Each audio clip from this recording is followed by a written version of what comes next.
ఇక 6 గ్యారెంటీలు అభయహస్తం అన్నారు, బాండ్ పేపర్లు అన్నారు. ఆ అభయహస్తం కాదు, అది భస్మాసుర హస్తం అయిపోయింది. ప్రజల పాలిట భస్మాసుర హస్తం అయిపోయింది. గ్యారంటీలో మొదటి గ్యారంటీ మహాలక్ష్మే దిక్కులేదు. మహిళలందరినీ అదానీ అంబానీలుగా మార్చినా అని చెప్పి నేను ట్వీట్ పెట్టిండు. పోదామా? ఏ ఊరికన్నా పోదామా? అప్పుల పాలు చేసినావు. 1,00,000 కోట్ల వడ్డీ లేని రుణమని 5 లక్షలకే వడ్డీ లేని రుణం ఇచ్చినావు. మహిళలను మోసం చేసినావు.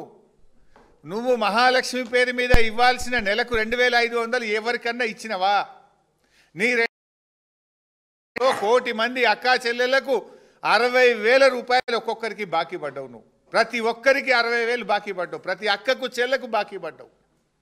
వడ్డీ లేని రుణం విషయంలో మహిళల్ని మోసం, బతుకమ్మకు రావాల్సిన చీరలు ఇవ్వకుండా ఒక్క చీర ఇచ్చి మహిళల్ని అవమానపరిచే విధంగా మాట్లాడుతున్నావు. మహిళలకు కేసీఆర్ గారు అందించిన న్యూట్రిషన్ కిట్ రద్దయిపోయింది. కేసీఆర్ కిట్ పథకాన్ని రద్దు చేసినావు నువ్వు. ఇవాళ మహిళలకు నువ్వు చేసింది ఏంది?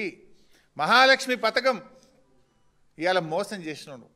అసలు నీ పాలనలో ఆత్మహత్యలు పెరిగినాయి. తెలంగాణ రైజింగ్ అంటాడు రేవంత్ రెడ్డి.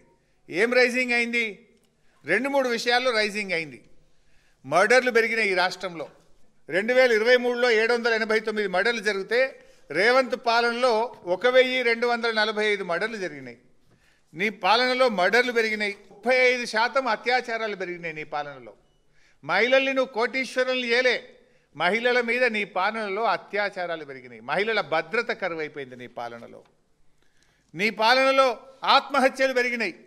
రైతులు 822 మంది చనిపోయినారు. ఆటో డ్రైవర్లు 179 మంది చనిపోయినారు. గురుకుల విద్యార్థులు 116 మంది చనిపోయినారు. రిటైర్డ్ ఉద్యోగులు పెన్షన్ బెనిఫిట్లు రాక 27 మంది ఆత్మహత్య చేసుకున్నారు. బిల్డర్లు ఇవాళ చివరికి బీసీ రిజర్వేషన్ ఇవ్వక బీసీలను మోసం చేస్తే ఒక బీసీ యువకుడు కూడా ఆత్మహత్య చేసుకునే పరిస్థితి తెచ్చినావు నువ్వు. నీ మోసాలకు, నీ దగాకు, నీ పాలన పుణ్యమాని రైతులు, నేతన్నలు, గురుకుల విద్యార్థులు, ఆటో డ్రైవర్లు, రిటైర్డ్ ఉద్యోగులు, బిల్డర్లు ఇవాళ ఆత్మహత్యల పాలైనటువంటి పరిస్థితి వచ్చింది. అసలు రోడ్డెక్కని వాళ్ళు ఎవరున్నారు? నీ పాలనలో జనరల్ ఏముండాలి? పాలన 3 పువ్వులు 6 కాయలుగా కొనసాగాలనుకుంటారు. రేవంత్ పాలనలో 3 ధర్నాలు 6 అరెస్టులుగా జరుగుతూ ఉంది. ధర్నాలు చేయని వాళ్ళు ఉన్నారా? రోడ్డెక్కని వర్గం ఉందా అని అడుగుతున్నా. అరే, చరిత్రలో ఎప్పుడు లేని విధంగా యూరియా కోసం రైతులను పండుగ పూట రోడ్ల మీద నిలబెట్టినావు కదా. వర్షంలో తడుచుకుంటూ పిల్లల్ని కూడా స్కూల్ బ్యాగులు వేసుకొని పిల్లలు కూడా యూరియా బస్తాల కోసం లైన్లో నిలబెట్టివి. రైతన్నను యూరియా కోసం చాలని అవ్వ తాతల్ని రోడ్డెక్కిచ్చినావు. స్కాలర్షిప్లు, ఫీజు రియంబర్స్మెంట్లు ఇవ్వాలని ఎస్సీ ఎస్టీ బీసీ పిల్లల్ని రోడ్డెక్కిచ్చినావు. అరే, పురుగుల పిల్లలు హైవేల మీద రోడ్డెక్కి ధర్నాలు చేసే పరిస్థితి తెచ్చినావు. రుణమాఫీ కోసం, రైతు బంధు కోసం, విత్తనాల కోసం రైతుల్ని రోడ్డెక్కిచ్చినావు. మా డిఏలు ఇవ్వండి, మా పిఆర్సీలు ఇవ్వండి అని ఉద్యోగులు నల్ల బ్యాడ్జీలు పెట్టుకొని నిరసనలు చెప్పే పరిస్థితి తెచ్చినావు.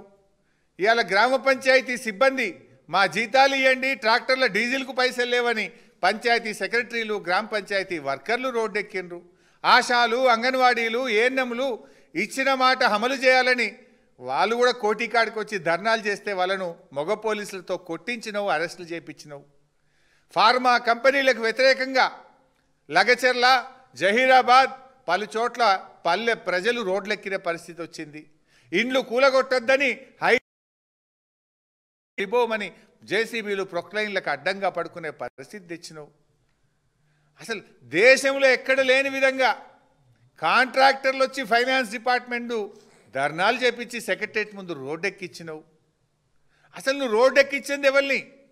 నువ్వు జరుపుకోవాల్సింది విజయోత్సవాలు కాదు, అపజయోత్సవాలు జరుపుకోవాలి.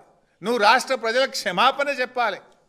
ఇన్ని వర్గాల ప్రజల్ని రోడ్డెక్కించి 6 గ్యారెంటీలు అమలు చేయక అందరినీ మోసం చేసినందుకు నువ్వు క్షమాపణ